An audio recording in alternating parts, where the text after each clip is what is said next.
Opa, cê tá bom? Vamos pensar uns trem muito doido? Porque na provocação de hoje vou estar falando sobre um novo ciclo intelectual que nasce muito oriundo aí dessas trapalhadas e devaneios da equipe do Painho Lully e também do Lully na tentativa de resolver aí a insondável dívida pública, problema orçamentário e tudo mais. Também muito baseado no sofrimento da ala bolsonarista que viu aí o seu mito de maneira vexatória aí no depoimento pro Alexandre de Moraes. Analisando esses dois cenários dos polos, tanto à direita quanto à esquerda, se percebe aí uma grande perca de poder coercitivo, a ponto aí de eu chegar nas conclusões que possivelmente veremos uma janela muito radical de mudança na política. Acredito aí que em uns 4 anos a gente pode ter uma espécie de política 2.0 aqui no Brasil, ou política 3.0, digamos assim. Pode parecer um pouco otimista, mas acredito que tanto Painho Lully quanto Bolsonaro encerraram aí uma geração política no país, e isso pode acabar gerando aí probabilidades que eu diria que beira o anarcocapitalismo. Então, assim, essa provocação, vou estar trazendo aqui alguns argumentos que demonstram caminhos de como sairemos dessa janela social coletivista para uma espécie de ancapismo. Parece louco, não sou ANCAP, parece louco, mas fica aí que você vai entender. Antes de te passar essa trilha, aquele velho trato de sempre, você que já segue o canal, que já acompanha há um certo tempo, deixa o seu like, compartilha e considere fazer uma doação de R$6. Todo mês saem 12 provocações, sai aí apenas 50 centavos cada provocação. Para você que não segue o canal, apenas deixa o seu like, siga o canal e se tiver sobrando aí e quiser ajudar, pode considerar mandar esses R$6 também de doação, beleza? O QR Code está aqui no cantinho superior da tela. Vocês me ajudam e eu entrego aí uma provocação, como a de hoje, que é sobre ciclo intelectual, muito baseado nessas noções conceituais que nós temos sobre as coisas. A redemocratização fundou um país em torno do Estado, fato que se tornou base da característica da sociedade. Votamos e entendemos políticas através de ideais de políticas pró-Estado. Então, toda Constituição, ela força a sociedade a olhar constantemente para a estrutura estatal. Porém, aparentemente o Brasil relativizou e saturou tanto as literaturas modernas e pós-modernas que tinham como função tentar manter esses esforços em torno do Estado, que aparentemente estamos perto de ver aí o fim das grandes literaturas que alimentam os polos ideológicos mais positivistas, representando aí a liberdade de todos que não se atraíram por grandes terras prometidas. Então, assim, esses últimos dias, com vários acontecimentos novos, o novo triplo imposto do Haddad, o julgamento do Bolsonaro e todas as constantes desgraças do país e, obviamente, toda a sua repercussão em torno, me trouxe aí uma reflexão que talvez estejamos vivendo a maior reviravolta da história, que é o estatismo brasileiro parindo uma espécie de ancapismo subconsciente. Já vou avisando que essa provocação vai ser louca. Acompanha aí pelo menos esse primeiro bloco que tu vai entender o porquê que a desgraça no Brasil simplesmente aposentou todas as literaturas econômicas e sociais históricas e conhecidas, levando aí ao fim do que a gente conhece como polos ideológicos. Vou começar trazendo a ideia de essência social. Entenda a essência social como um valor comum no ambiente que que unifica e gera consenso e foco de indivíduos de determinado ambiente sobre estratégias do uso de força e esforço coletivo, independente de crença ou ideal. Aqui no Brasil é o Estado. Quando se analisa os Estados Unidos, o americano se une em torno do mercado. Esse valor comum tem como objetivo ser o motor que vai auxiliar todos os indivíduos a reduzirem aí seus esforços em resolver suas demandas de propósitos básicos. Então, esse valor comum tem como função ajudar os indivíduos a resolverem as demandas de sobrevivência, conforto, evolução e criação. Então, assim, foca nesse auxílio de redução de esforço que você vai conseguir entender praticamente toda a provocação e também vai te ajudar a entender o conceito de unidade social, que pós redemocratização o Estado se tornou a coisa mais importante em qualquer debate público. Vê aí qualquer ciclo eleitoral, tudo parte aí do Estado, pelo fato do Estado ser, pelo menos imageticamente, o garantidor de demandas básicas de todos os indivíduos aqui do Brasil. Todos os tratos sociais do ordenamento partem do princípio das demandas do valor comum. As demandas desse valor comum formam um norte de compromisso da sociedade local, gerando a unidade social, que é o trato coletivo de manutenção desse valor comum, tornando a sobrevivência desse valor comum o coração do ambiente. E a manutenção desse valor comum se dá através aí do poder absoluto. Todos os indivíduos nascidos em algum ambiente trocam seus impulsos pelos freios do ordenamento local, como pagamento pelo acesso ao potencial de destino que cada ambiente carrega consigo, que possibilitam aí competições em diversas dinâmicas sociais. Ou seja, os indivíduos se restringem pelo direito de competir por espaços e recursos. Então, assim, o ambiente tem uma quantidade de espaços e recursos, os indivíduos vão competir por esses recursos, mas para competirem por esses recursos, os indivíduos têm que se unir em um valor único, valor esse que vai gerar toda uma ordem que possibilite essas competições sem que o ambiente entre em colapso. Acredito que você tenha entendido de maneira mais simples agora. Então, assim, a somatória desses tratos consentidos formam o Estado de Direito, uma existência abstrata representada por algumas estruturas institucionais, que recebem aí uma potência de força coercitiva para fazer todos os tratos sociais serem cumpridos. Essa fração coercitiva faz parte do acúmulo de consenso individual que forma aí o poder absoluto, que é o grande regista do ambiente, ou seja, o consenso de todo mundo gera um poder coercitivo para que as instituições obriguem a todos a cumprirem os tratos pré-acordados no ordenamento. Então, assim, o que isso praticamente é sobre ancoragem técnica de como funciona o Estado.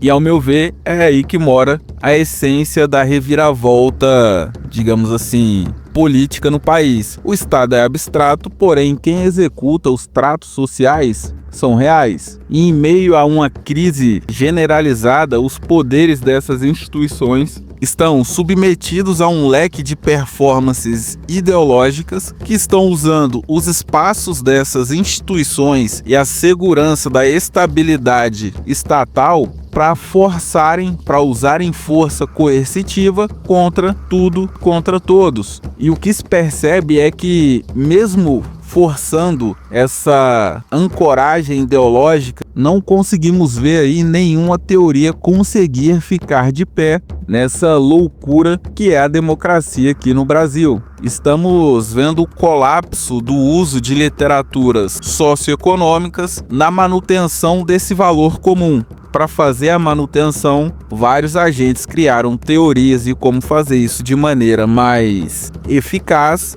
e todas essas literaturas estão em ponto de falha, ou seja, não estão rendendo o que elas prometeram. E é muito louco que isso está acontecendo pelo fator que poderia não só justificar, como premiar algumas literaturas, que é o fator da guerra ideológica. Os dois polos e suas bases literárias saíram aí no tapa e as duas estão morrendo em conjunto. O normal seria as duas saírem no tapa e algumas sobreviver. O que estamos percebendo é que as duas estão saindo no tapa e as duas estão indo de arrasta. Então, assim, não sobrou nada de ideias, de ritos iniciais para se chegar a uma terra prometida, nem de ritos intermediários para manter-se em uma ida para a terra prometida. O que sobrou foi apenas aí o salto de fé no estágio final. Então, assim, os web comunistas já estão falando que bora fazer a revolução, depois nós ver. A direita a mesma coisa. Vamos fazer uma revolução à direita, depois nós ver. Não tem início, não tem meio, só tem o fim. Você se joga e torce para que esse fim chegue. Então, assim, todas as literaturas econômicas e sociais estão colapsando de maneira agressiva, independente da sua janela de implementação e a quantidade de teorias aplicadas pelos seus agentes no ordenamento público. Então, assim, ou o Brasil é um caso perdido e a gente só não consegue fazer nada, não consegue ter nenhum desempenho intelectual, ou talvez estejamos apenas vendo a consolidação de uma ancoragem técnica, lógica, sem uma terra prometida como princípio das ações e proposições ambientais, o que seria aí uma grande loucura, que seria uma espécie de anti-ideal nascendo a partir de um conjunto de ideais. Seria aí praticamente considerado aí a morte do futuro, pelo fato de que a sociedade moderna se condicionou no presente para viver algum futuro planejado. Então, desde 1900, todos os países passaram a planejar o seu futuro e viver esse planejamento. Quando olhamos para o presente, vemos os indivíduos começarem a rechaçar alguns políticos e ideias mais absurdas de como chegar em um bom futuro, como uma espécie de corpo estranho no organismo, quando se pensa aí na manutenção mínima do Estado. O imaginário sobre o Estado está se formando como uma espécie de buraco negro que se move consumindo os recursos do ambiente, e isso está fazendo os indivíduos perceberem que o futuro sem um Estado presente pode ser melhor do que alimentando esse buraco negro. A falência dessas literaturas representam a morte, ou sendo menos otimista, a pausa de grandes ideais coletivistas que buscam por ritos de passagem. É uma pausa na coerção que força a colaboração de todos em uma jornada maluca, uma jornada louca. Estou muito otimista? Sim, mas ver as reações e descrença nas propostas de como se vai resolver esses problemas oriundas das crenças dos agentes públicos me trouxe aí um lapso de alegria em meio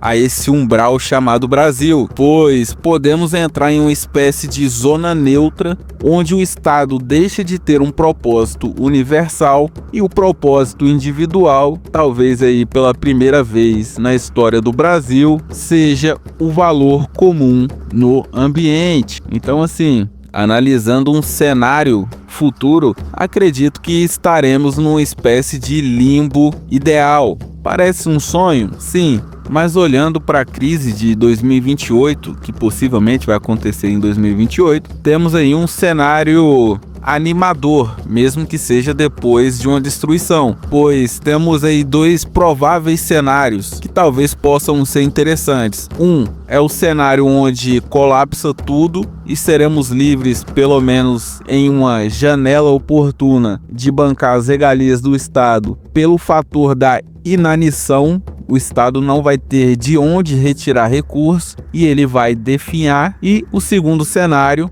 que é onde as elites refundam o país e forçam a quebra da unidade social que temos hoje, substituindo o valor comum do Estado enquanto Estado social por um valor comum de estado de mercado, pelo fato de que em uma crise será cada um por si, mas o Estado aí tem o poder absoluto para não deixar a elite perder os seus espaços. Ou seja, mesmo que role uma baguncinha, vai ser uma bagunça baseada em algum princípio do poder absoluto. Teríamos aí algo tangente com o valor comum americano, um valor de estado de mercado. Não é um valor totalmente de mercado, porém teremos aí pelo menos um ou outro direito de manter uma certa segurança. Talvez aí a única dúvida que possamos ter no futuro é sobre as probabilidades de existirem outras funções neutras do Estado,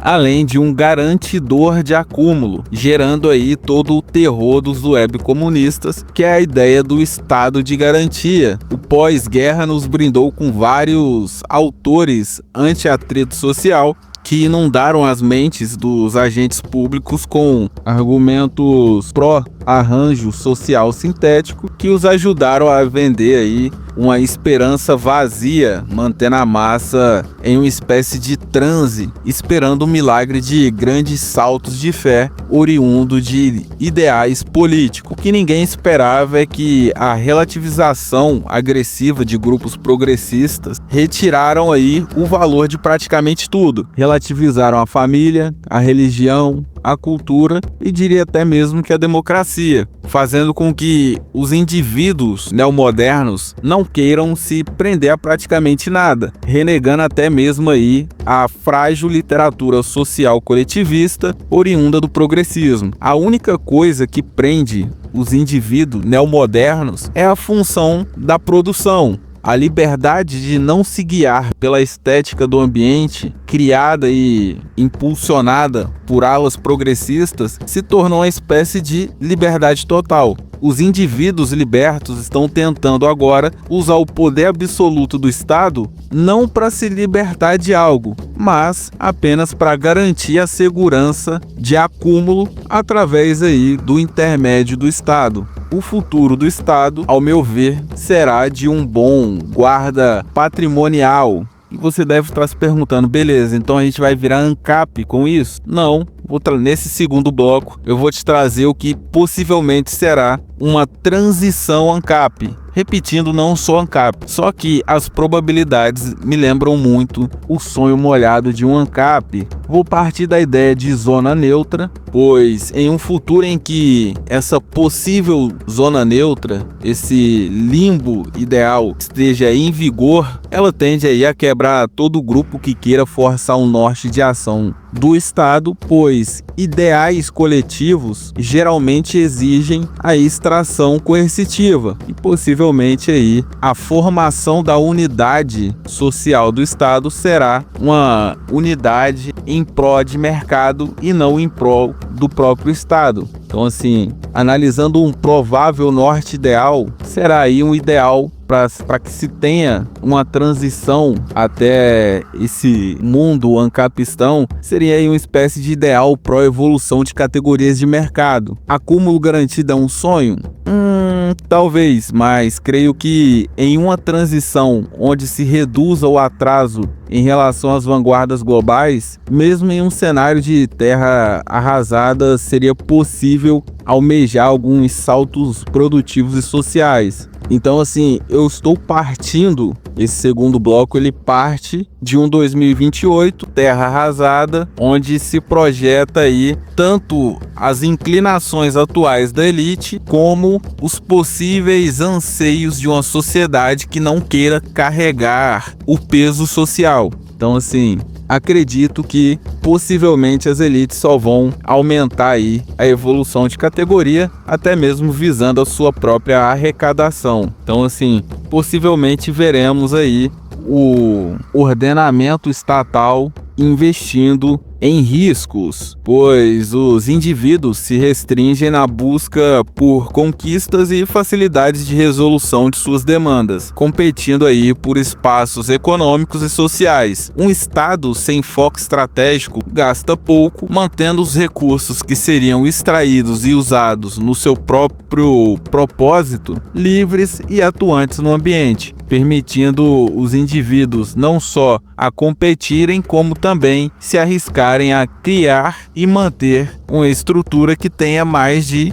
um espaço, seja esse espaço produtivo ou social. Todas as existências dentro de um ambiente tendem a gerar pelo menos uma linha de probabilidade de destino. A liberdade e redução do custo estrutural possibilitam um aumento existencial em um ambiente, criando e modificando as probabilidades desse mesmo ambiente. Pois quanto mais estruturas, mais propósitos encarnados na realidade e mais espaços funcionais, aumentando o leque de espaços disponíveis no ambiente, reduzindo a pressão na disputa social e marginalização, muito pelo fato de que espaços geram probabilidades e quanto mais indivíduos executando probabilidades, menor a quantidade de atritos e tensões sociais. Uma ideia que eu tenho, que é a prestação unitária, pode até meio que parecer um pouco contraditória com a minha felicidade sobre o fim da literatura, mas tem como haver uma redução do peso do Estado, pelo menos em coisas essenciais, o que torna a ideia aí, talvez aí uma boa ideia. Ideia essa que seria de, por exemplo, aí, retomar o controle da Eletrobras e pagar as concessionárias por casa atendida, com isenção total aí de impostos. As concessionárias não pagariam nem mesmo aí impostos para abastecer os carros da manutenção de rede. Parece maluco, mas eu vou calcular aqui para você. O Brasil tem 110 milhões de estruturas domiciliares e comerciais. Supondo aí que cada estrutura o governo pague R$10 por cada estrutura, teríamos aí 1 bilhão e 100 milhões de reais disponíveis por mês para que empresas concessionárias disputem. Tu divide isso aí hoje por algo em torno aí de 10 concessionárias, daria 110 milhões por ano, vezes 12, daria 1 bilhão 320 milhões. A Enel, por exemplo, arrecadou em 2024 algo em torno aí de 4 bilhões. Seria uma perca gigantesca? Talvez, mas o governo arrecadaria e não cobraria imposto da gente, antes a Enel perder do que nós mesmos. Se tu pega aí 110 milhões de estruturas, coloca aí um ticket médio de R$200, daria aí 22 milhões 264 milhões, bilhões no caso. Então assim, anualmente seria uma arrecadação muito boa e o governo não cobraria aí nem impostos, nem tributação da sua própria população. Parece aí uma conta meio boba, mas isso faria com que o Estado tivesse aí uma arrecadação de mais ou menos 27 bi mensal, e levando a ideia para os segmentos de água, internet, telefonia, remédio, combustíveis, o Brasil teria aí uma arrecadação na casa dos 150 bi mensais, sem coletar impostos, facilitando e barateando o custo de vida e de produção de todos, pois metade do combustível, que hoje está aí 6 e pouco, estaria aí algo em torno aí de R$3. E obviamente o combustível a R$3 baratearia comida, entre outros, conectados aí com o preço dos combustíveis. Então assim, é sobre foco funcional do Estado. O verdadeiro propósito do Estado está em não interferir nos valores desejados pela sociedade. Os indivíduos só conseguem evoluir a partir do momento que conseguem construir e dar manutenção nos seus propósitos básicos. Propósito básico esses que são sobrevivência, conforto, evolução e criação. Então assim, ou seja, não existe propósito coletivo, pois o propósito coletivo serve para amortecer e reduzir os atritos entre as camadas da hierarquia social. Porém, se o Estado faz o seu papel de existir sem aumentar o custo de produção e acesso, ele já garante aí um ambiente com baixo atrito pelo fato do valor ser oriundo de demandas, e as demandas que temos hoje são oriundas do alto custo produtivo e de acesso, muito pelo fator do Estado extrair recurso para reduzir esse atrito. Não sei se tu conseguiu compreender, mas ao extrair para reduzir o atrito, o Estado gera atrito, pois gera dificuldade de manutenção e criação de resolução de propósitos básicos pelo alto custo produtivo e de acesso que ele mesmo gera. Então, assim, essa provocação é meio que sobre a essência da hierarquia social. Tenho minhas teorias malucas, e a base de todas essas ideias malucas é a ideia de estruturalismo. Acredito que toda sociedade vai se organizar de maneira hierárquica, baseada nos valores do seu tempo. E o fator que pode modificar e que normalmente modifica a essência dessa janela de tempo da hierarquia social é o potencial da estrutura ambiental, que tende a suprir demandas básicas, forçando novos interesses, gerando assim um novo leque de valores nessa hierarquia. Então, a potência, o potencial do Estado força a evolução da demanda dos indivíduos, muito baseado aí na abertura de novos espaços, reduzindo a marginalização e tensões sociais, aproximando as possíveis demandas da maioria dos indivíduos, reduzindo assim a diferença no estágio de evolução dos indivíduos, possibilitando saltos civilizacionais de maneira mais prática, levando aí em consideração que qualquer salto civilizacional necessita que uma parcela considerável da sociedade esteja dentro de uma média de potencial.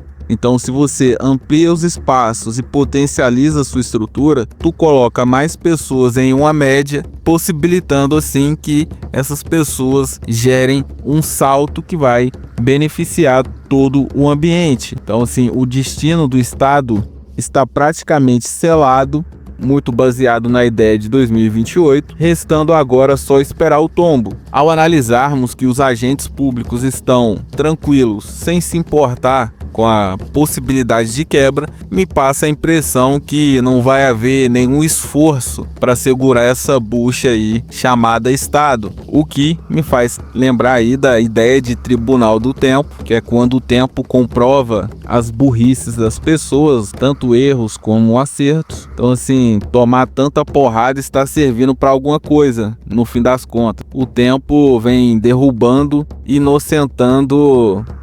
as críticas e inocentando quem sempre teve aí pouca fé em terras prometidas. A verdadeira Disney é uma boa potência estrutural, tanto de acesso como de baixo custo. Os impulsos que o Estado gera na população devem partir do princípio da urgência, pois o impacto que cada medida carrega tem a tendência de gerar distorções que se tornarão possivelmente aí fenômenos sociais pelo amplo poder coercitivo das instituições estatais. Fico triste e feliz em saber que os agentes públicos não levaram isso em consideração, geraram aí um monte de fenômenos e praticamente sepultaram as suas crenças. O que pode parecer um pouco otimista, mas acredito que seja aí o fim da política. Acredito que possamos estar vendo os últimos suspiros do que conhecemos como política, pois não faz muito sentido termos um conselho que vai julgar os gastos de todos os indivíduos, pois isso seria dar norte coletivo a vidas individuais. Então, por mais que o Estado tenha uma estrutura de gestão, quando agentes públicos saírem do fator gestão do Estado, possivelmente serão rechaçados. Como sempre falo, aproveita essa janela histórica, pois tivemos sorte de nascer em um momento conturbado e veremos aí várias instituições morrerem e novas coisas nascerem depois aí de 100, cento e poucos anos. Somos privilegiados pela história. E para fechar aí a provocação, trazendo a moral da história, estamos no pré-sal do poço. Acho que não é nem o fundo do poço. Acho que já cavou, chegamos no pré-sal. Não sei se dá para ficar pior sem ser em um estado de colapso. Então, assim, estamos em uma semana onde os dois grandes líderes estão assinando seus óbitos e praticamente aí acabando com toda uma geração na política nacional, tanto em questão de pessoas como em questão de pensamento. E isso traz grande felicidade porque estamos perto do grande dia. Toda semana se confirma que 28 será um colapso total da estrutura do Estado, que seremos livres, graças a Deus. Oremos, pois o passo final talvez seja esse fim litúrgico, pois todos os ritos coletivistas estão com seus dias contados, graças aí ao fim das literaturas que os abasteciam. Não seremos obrigados a sermos loucos ou agirmos como loucos por conta aí de partido de maluco. Então, assim, abrace o otimismo junto comigo e vamos rezar, vai que dá certo. Rezar aí por um estado de garantia. Talvez pós-quebra o Estado se torne aí um agente de garantia para os seus indivíduos. Poderemos finalmente ter sossego de não ficar pensando onde esconder e alocar recursos. Isso, obviamente, oriundo de uma coisa que eu sempre falo, que é redução de custo, facilitar aí os riscos dos indivíduos, é reduzir a necessidade de intermédio nas suas relações, se baseando na evolução cívica dos espaços ambientais. Foi uma provocação com otimismo bobo? Acredito que sim, mas estou de bom humor e decidi terminar a provocação mais crente que algo possa melhorar, por mais que isso seja depois de um colapso total em um estado de terra arrasada. Acredito que ainda será legal. Então, é aquilo, toda revolta é uma provocação de Atlas. É uma revolta de Atlas, no caso. Retire crédito desse sistema desgraçado, retire crédito econômico, retire o máximo que puder de crédito econômico, que ajude os agentes estatais a manter a ideia de um Estado paizão. Deixe essa merda quebrar, deixe o circo pegar fogo. A provocação de hoje foi essa. Se te trouxe alguma reflexão, deixe seu like, siga o canal e considere fazer uma doação pro canal. R$6, 12 provocações, 50 centavos cada, uma pechincha. Então, fique com Deus, até a próxima provocação, um forte abraço.